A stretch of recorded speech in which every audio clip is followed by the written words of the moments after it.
तो हेलो बच्चों, कैसे आप सभी आ चुके हैं एक और नई वीडियो के साथ में वापस। और आज की वीडियो हम पढ़ेंगे मैरी क्यूरी के जीवन की एक छोटी सी घटना और जानेंगे इस घटना से उनके जीवन पर क्या प्रभाव पड़ा तथा उन्हें 2 बार नोबेल पुरस्कार मिला था, कब कब मिला था और क्यों वह नोबेल पुरस्कार उन्हें दिया गया था। अगर आप चैनल पर नए हैं तो चैनल को सब्सक्राइब करें, क्योंकि हम अच्छी अच्छी कहानियाँ लाते रहते हैं। वीडियो को लाइक तथा शेयर करना ना भूलें। पोलैंड के एक गरीब परिवार में जन्म लेने वाली मैडम क्यूरी के बचपन का नाम मैरी था। इनके पिता एक स्कूल में विज्ञान के अध्यापक थे। एक दिन इन्होंने अपने पिता से पूछा, पिताजी आप इतना काम क्यों करते हो? इनके पिता ने जवाब दिया, बेटा मैं इस विज्ञान के जरिए लोगों की सेवा करता हूँ। बचपन में ही मैरी की माँ का स्वर्गवास हो गया था। स्वर्गवास कहते हैं देहांत को, अर्थात मृत्यु हो गई थी। पिता का स्वास्थ्य खराब होने के कारण उनकी नौकरी छूटने पर घर के हालात बहुत ही बिगड़ गए। ऐसे हालातों में उनकी दीदी की पढ़ाई भी नहीं हो सकती थी। इसलिए मैरी ने कहा, दीदी तुम्हारी पढ़ाई के लिए मैं गवर्नेंस की नौकरी करूंगी। तो उनकी दीदी ने जवाब दिया, सच मैरी तुम कितनी अच्छी हो, तुम मेरे लिए नौकरी करोगी?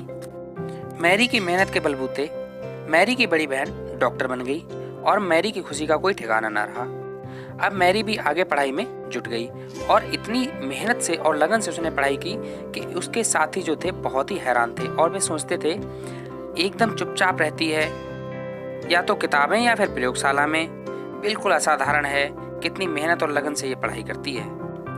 कुछ दिनों के बाद में एक घटना घटी।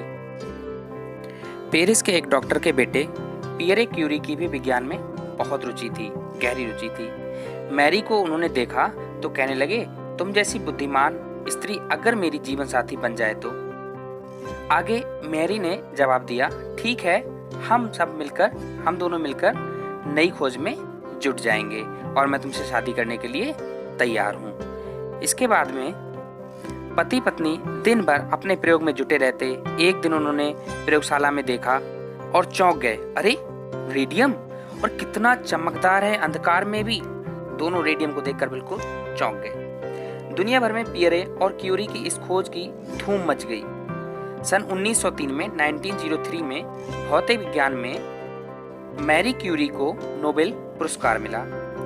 तो पुरस्कार देने वाले ने सज्जन ने मैरी क्यूरी से कहा, बधाई हो मैरी, तुम नोबेल पुरस्कार पाने वाली दुनिया की पहली महिला हो। सन 1911 में मैरी को दोबारा नोबेल पुरस्कार मिला, पर उनमें अहंकार का नाम मात्र भी नहीं था।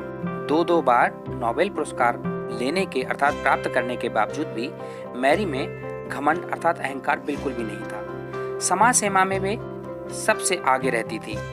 प्रथम विश्व युद्ध में उन्होंने घायलों की खूब सेवा की।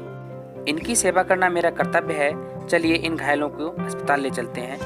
वे हमेशा जो भी प्रथम विश्व युद्ध के दौरान जितने भी सैनिक घायल हुए थे उनकी उन्होंने जमकर सेवा की, खूब सेवा की, मन लगाकर उन्होंने उनकी सेवा की।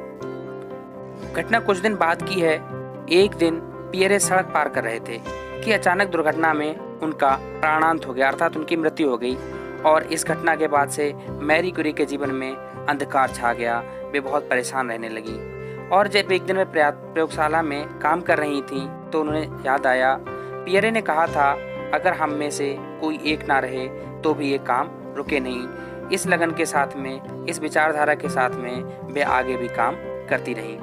लगातार काम करने रहने से और रेडियम के लगातार संपर्क में रहने से धीरे धीरे रेडियम का सीधा असर मैरी क्यूरी पर अर्थात मैडम क्यूरी पर भी पड़ गया, जिसके कारण वे बहुत कमजोर हो गई थी।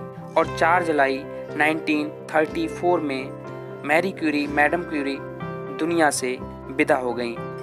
मैरी क्यूरी की इस अनोखी खोज के लिए दुनिया उन्हें हमेशा याद रखेगी।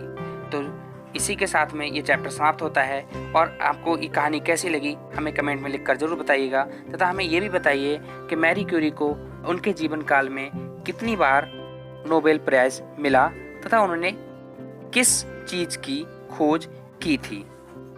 चैनल पर नए हैं तो चैनल को सब्सक्राइब करें, वीडियो को लाइक तथा शेयर करना बिल्कुल ना भूलें, क्योंकि हम इसी तरह की और अच्छी अच्छी शिक्षाप्रद कहानियाँ लाते रहे हैं। मिलते हैं एक और नई वीडियो के साथ में, तब तक के लिए बाय बाय।